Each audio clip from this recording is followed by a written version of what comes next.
Hello everyone, welcome to my YouTube channel MK Physics. So today's video is all about total internal reflection. Total internal reflection एक phenomena है जो कि हम optics में पढ़ते हैं और जो लास्ट दो टर्म्स जो रह गई थी रिफ्रैक्शन के केस में वो थी एक तो absolute refractive index and optical density. तो पहले हम इसे समझ लेते हैं.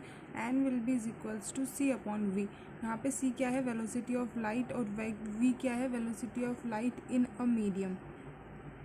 N is a refractive index. तो रिफ्रैक्टिव इंडेक्स क्या होता है हमारा, velocity of light in second medium divided by velocity of light in first medium, जिस मीडियम का हमें रिफ्रैक्टिव इंडेक्स निकालना चाहिए. तो इसे हम इस तरह समझ लेते हैं कि सपोज़ ये कोई दो मीडियम है, एक तो एयर, एक मीडियम है वाटर. सो जो फर्स्ट हमें रिफ्रैक्टिव इंडेक्स निकालना है वाटर का, तो वाटर का जो रिफ्रैक्टिव इंडेक्स होगा वो क्या होगा, velocity of light in second medium.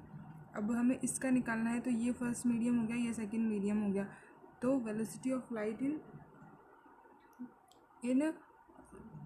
What velocity of light in air divided by velocity of light in water, ये क्या हो गया हमारा रिफ्रैक्टिव इंडेक्स. अब इस रिफ्रैक्टिव इंडेक्स को हम एब्सोल्यूट रिफ्रैक्टिव इंडेक्स इसलिए कहते हैं क्योंकि refractive index with respect to vacuum, मतलब अगर हमारा एक मीडियम वैक्यूम है और हम दूसरे मीडियम का रिफ्रैक्टिव इंडेक्स निकाल रहे हैं तो उसे क्या कहते हैं हम, एब्सोल्यूट रिफ्रैक्टिव इंडेक्स. वो जो सारे हमने अलग अलग मीडियम के रिफ्रैक्टिव इंडेक्स लिखे थे वो भी एब्सोल्यूट रिफ्रैक्टिव इंडेक्स ही थे with respect to vacuum only. Second जो टर्म है वो है ऑप्टिकल डेंसिटी. ऑप्टिकल डेंसिटी क्या होती है, ऑप्टिकल डेंसिटी वो होती है जो अमाउंट ऑफ रिफ्रैक्शन डिसाइड करती है, मतलब कि मीडियम डेंसर है, रेयर है, कितना रिफ्रैक्शन होगा, मतलब लाइट कितनी बैंड करेगी, वो क्या डिसाइड करेगा हमारा, optical density of that medium. अब ऑप्टिकल का मतलब क्या होता है यहाँ पे, ट्रांसपेरेंट मीडियम, और डेंसिटी का मतलब होता है उसका घनत्व, मतलब उसमें पार्टिकल्स कितनी पास पास हैं और दूर दूर हैं. इसी तरह ट्रांसपेरेंट मीडियम की ऑप्टिकल डेंसिटी, मतलब वो मीडियम रेयर है या डेंसर है, वो क्या डिसाइड करेगी, उसकी ऑप्टिकल डेंसिटी. तो उसी तरह से रिफ्लेक्शन होगा, क्योंकि अगर डेंसर ज़्यादा मीडियम होगा तो लाइट ज़्यादा बैंड करेगी, अगर रेयर मीडियम होगा तो लाइट कम बैंड करेगी. ओके, तो अब जो हमारा मेन टॉपिक है वो है टोटल इंटरनल रिफ्लेक्शन. इसको हम ध्यान से समझ लेते हैं. Total internal reflection total internal reflection के जो एग्जांपल्स हम हमारी लाइफ में देखने को मिलते हैं वो है एक तो मिराज फॉर्मेशन. मिराज फॉर्मेशन को हम बोलते हैं मृग तृष्णा हिंदी में. इसको हम समझेंगे पीछे, पर पहले हम टोटल इंटरनल रिफ्लेक्शन समझ लेते हैं.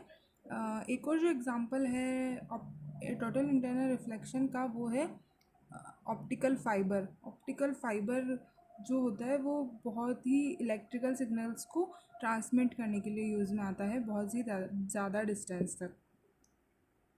जो सबसे पहले हमारा टॉपिक है टोटल इंटरनल रिफ्लेक्शन, तो हम देख लेते हैं कि इसकी डेफिनेशन क्या है. When a light ray is travelling from optically denser medium to rare medium then it is reflected back in the same medium. अब इसका क्या मतलब हुआ कि जब भी कोई लाइट रे डेंसर मीडियम से रेयर मीडियम में जाएगी तो वो उसी मीडियम में रिफ्लेक्टेड बैक हो जाएगी. इसी को हमने क्या है, तो इसी को हमने क्या कहा है, टोटल इंटरनल रिफ्लेक्शन. अब इसे और अच्छे से समझ लेते हैं. सबसे पहले हम ये देख लेते हैं हमने पढ़ा क्या क्या है. तो हमने रिफ्लेक्शन में भी पढ़ा था कि रिफ्लेक्ट हो रही थी लाइट, तो ये भी रिफ्लेक्शन ही था, बट इसमें क्या था, जो हमारा सरफेस था वो किस तरह का था, पॉलिश सरफेस, मतलब उसके पीछे लाइट नहीं जा सकती थी, इस तरह का सरफेस हो रहा था, तब जाके रिफ्लेक्शन हो रहा था. और रिफ्लेक्शन में हमने पढ़ा था कि दोनों ट्रांसपेरेंट सरफेस थे और लाइट दूसरे मीडियम में ट्रैवल कर ली थी. अब जो थर्ड केस है उसमें क्या है, उसमें दोनों ट्रांसपेरेंट मीडियम है बट लाइट रिफ्लेक्टेड बैक हो रही है. ट्रांसपेरेंट मीडियम तो है बट फिर भी लाइट वापस उसी मीडियम में आ रही है. ये क्या है हमारा टोटल इंटरनल रिफ्लेक्शन. अब इसको हम किस तरह समझेंगे, सपोज़ ये हमारे दो मीडियम है, एयर और ग्लास. ठीक है, ये हमारी ग्लास स्लैब है. जो फर्स्ट मीडियम है एयर, वो किस तरह का मीडियम है, रेयर मीडियम, और सेकंड मीडियम क्या है, ग्लास डेंसर मीडियम है. अब इसमें क्या हो रहा है, हमने डेफिनेशन से पढ़ा है, when a light ray is travelling from optically denser medium to rare medium, मतलब डेंसर मीडियम से रेयर मीडियम में जब लाइट जाएगी तो हमारा फर्स्ट मीडियम हो गया ये, सेकेंड मीडियम हो गया एयर. अब हमारी इंसिडेंट रे किस मीडियम में है, डेंसर मीडियम में. सपोज़ अगर कोई भी रे नॉर्मल के अक्रॉस जाएगी तो नॉर्मल के अक्रॉस जाने के बाद वो सीधी पास हो जाएगी, जो कि स्नेल्स लो क्या कहता है हमारा, sine of angle i upon sine of angle r is equals to n 2:1। अब सेकंड मीडियम है हमारा एयर और फर्स्ट मीडियम है इतना, तो refractive index of air with respect to glass, क्या हो गया हमारा sin i upon sin r equals to n/2:1। हम जब रिफ्लेक्शन में और रिफ्रैक्शन में पढ़ते थे तो हमारे एंगल इक्वल आते थे, बट रिफ्रैक्शन में ये था स्नेल्स लॉ। तो इसके थ्रू अब हम देखेंगे second case, when the light is incident at some angle, तो this is our angle of incidence. जब लाइट किसी एंगल पे इंसिडेंट करेगी तो वो किस तरह जाएगी, डेंसर से रेयर में जा रही है तो किस तरह जाएगी, अवे फ्रॉम द नॉर्मल। ये होगी लाइट रे की डायरेक्शन जब वो डेंसर से रेयर में जाएगी, and this is our angle of incidence. अब जो थर्ड केस है वो क्या है, थर्ड केस में क्या हो रहा है कि एंगल इंसिडेंट एंगल बढ़ चुका है। जब एंगल ऑफ इंसिडेंट बढ़ गया तब क्या होगा, तब लाइट रे 90 डिग्री पे रिफ्रैक्ट होगी। मतलब इस ऐसा एंगल जिस पे वो इंसिडेंट कर रही है तब रिफ्रैक्टेड रे किस तरफ जा रही है, नॉर्मली, मतलब 90 डिग्री पर एट द इंटरफेरेंस अगर रिफ्रैक्टेड रे मूव कर रही है तो ये हमारा एंगल क्या होगा, क्रिटिकल एंगल।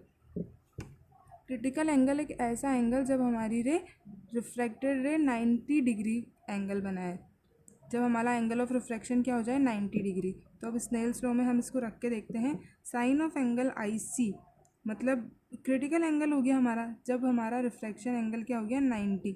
तो इसको क्या बोल दिया हमने, साइन, ये क्या हो गया, ये हो गया हमारा n/2:1 ही है, n/2:1 मतलब refractive index of air with respect to glass. अब जो थर्ड केस है उसमें क्या हो रहा है, थर्ड केस में हमारी लाइट रे, ये हमारा एंगल क्रिटिकल एंगल है, बट क्रिटिकल एंगल से भी ज़्यादा एंगल अगर लाइट रे बनाती है तब क्या होगा, तब वो लाइट रे उसी मीडियम में वापस आ जाएगी। जब क्रिटिकल एंगल से ज़्यादा एंगल बनाएगी तब क्या होगा, तब वो लाइट रे उसी मीडियम में वापस आ जाएगी। इसी को हमने क्या कहा है, टोटल इंटरनल रिफ्लेक्शन। मतलब दो ट्रांसपेरेंट मीडियम है बट फिर भी लाइट रे उसी मीडियम में वापस आ रही है, तो ये हो गई हमारी रिफ्लेक्टेड रे। इसकी जो फर्स्ट कंडीशन है टोटल इंटरनल रिफ्लेक्शन की, वो क्या है, angle of incident is greater than critical angle. मतलब अगर लाइट रे नॉर्मली मूव कर रही है तो अब वो वापस away from the normal move करेगी तो वो उसी मीडियम में वापस आ जाएगी, और इंसिडेंट एंगल क्या होना चाहिए, ग्रेटर देन क्रिटिकल एंगल होना चाहिए। अब इसकी हम जो कंडीशन देख लेते हैं, दो कंडीशन टोटल इंटरनल रिफ्लेक्शन के लिए जो इंपॉर्टेंट है। Condition for total internal reflection is light ray must travel from denser medium to rare medium. मतलब लाइट रे डेंसर मीडियम से रेयर मीडियम में ही जानी चाहिए तभी टोटल इंटरनल रिफ्लेक्शन अकर होगा। और सेकंड जो है वो angle of incidence will be greater than critical angle, जो हम यहाँ देख ही चुके हैं कि एंगल जब क्रिटिकल एंगल से बड़ा होगा तब क्या होगा, तब ये टोटल इंटरनल रिफ्लेक्शन होगा, मतलब नो मोर रिफ्लेक्शन। अगर angle greater than critical angle है तो रिफ्रैक्शन नहीं होगा।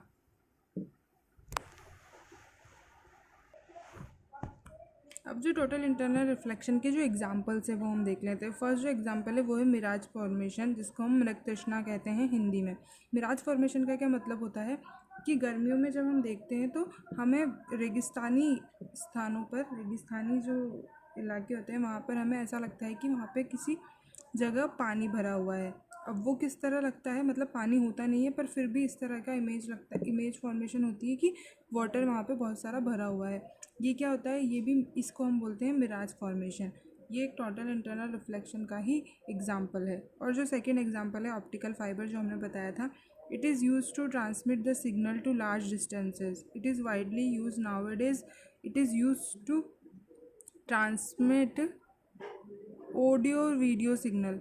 जो ऑडियो और वीडियो सिग्नल ट्रांसमिट करने के लिए ऑप्टिकल फाइबर का यूज़ किया जाता है, जो कि लार्ज डिस्टेंसेस पर। ऑप्टिकल फाइबर किस तरह का होता है, इस तरह का उसका कंस्ट्रक्शन होता है ऑप्टिकल फाइबर का, जिसमें ये जो अंदर की होती है इसे क्या बोलते हैं हम, कोर, और ये जो बाहर की कोटिंग है इसको बोलते हैं हम क्लेडिंग। तो रिफ्रैक्टिव इंडेक्स कोर का ज़्यादा होता है क्योंकि ये एक डेंसर मीडियम से लाइट रे रेयर मीडियम में ट्रेवल करती है, तो कोर का जो रिफ्रैक्टिव इंडेक्स है वो ज़्यादा होगा क्लैडिंग से। ठीक है, रिफ्रैक्टिव इंडेक्स ऑफ कोर कौन सा है, डेंसर मीडियम, और क्लैडिंग है रेयर मीडियम। तो जब डेंसर से रेयर में जाएगी लाइट तब क्या होता है, तब वो टोटल इंटरनल रिफ्लेक्शन सफ़र करती है और वापस उसी मीडियम में हो जाती है। तो इस तरह हमारी लाइट रे ऑप्टिकल फाइबर के अंदर ट्रेवल करती है। तो ये हमारे एग्जांपल हो गए ऑप्टिकल फाइबर के। सो जो मिराज फॉर्मेशन किस तरह होता है वो भी हम देख लेते हैं। सपोज़ ये कोई एक ट्री है, तो ट्री है तो हमारे जो एटमॉस्फेयर में अलग अलग लेयर प्रेजेंट होती हैं और अलग अलग हमारे एटमॉस्फेयर में अलग अलग लेयर्स हैं। तो हॉट समर्स में, मतलब गर्मियों के दिनों में क्या होता है, जो ये ग्राउंड के पास की जो एयर है वो कैसी हो जाती है, गर्म हो जाती है। तो गर्म होने के कारण ये किस तरह की हो जाती है, रेयरर मीडियम हो जाता है। हॉट एयर क्या हो गया हमारा, रेयरर मीडियम, क्योंकि हॉट एयर में क्या है, पार्टिकल्स दूर दूर होंगे, तो ये हमारा रेयरर मीडियम हो जाएगा। और जो इसके ऊपर है वो कोल्ड एयर है, तो कूल एयर क्या हो जाएगी, डेंसर मीडियम। कूल एयर कैसा मीडियम हो जाएगा हमारा, डेंसर मीडियम। तो क्या होगा, जब भी डेंसर मीडियम से जो लाइट रेज आएंगी, मतलब सन की तरफ से लाइट रेज आएंगी, तो वो डेंसर से रेयरर में जाएंगी। तो वो क्या होगा, तब डेंसर से रेयरर में जब लाइट रेज मूव करेंगी इस तरह, जब वो लाइट रेज इस तरह मूव करेगी तब क्या होगा, तब वो टोटल इंटरनल रिफ्लेक्शन सफ़र करेंगी और वो हमारी आइज़ को इस तरह दिखाई देंगी।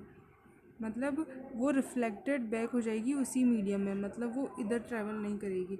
तो इस तरह का कुछ, अब हमारी आइज़ को किस तरह दिखेगा, स्ट्रेट लाइन में, तो वो हमें इस तरह लगेगा कि वो हमारी इमेज नीचे फॉर्म हो रही है।